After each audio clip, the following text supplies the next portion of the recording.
Welcome back to our channel. నేను మీ మాధురి. మనందరం కూడా ఆ భగవంతుడికి ఒక్క విషయంలో మాత్రం చాలా కృతజ్ఞతలు చెప్పాలి.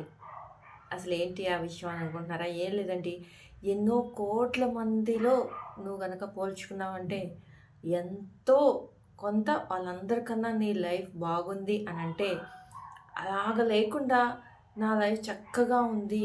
అంతలాగా నేను బాధపడట్లేదు.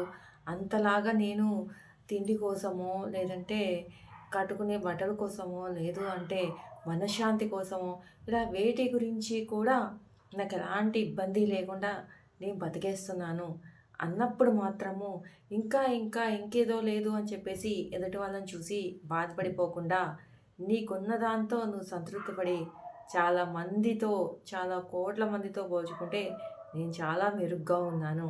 నేను చాలా హ్యాపీగా ఉన్నాను. నేను చాలా ప్రశాంతంగా ఉన్నాను. నేను చక్కగా పడుకోంగానే నిద్రపోతున్నాను. చక్కగా నా 5 చేతులు చక్కగా లోపలికి వెళ్తున్నాయి అని చెప్పేసి, ఈ రకంగా గనక మనం ఉన్నామంటే మాత్రం ఒక్కసారైనా ఆ భగవంతునికి ఇంత మాత్రం జీవితాన్ని ఇచ్చినందుకు కృతజ్ఞత చెప్పుకోండి.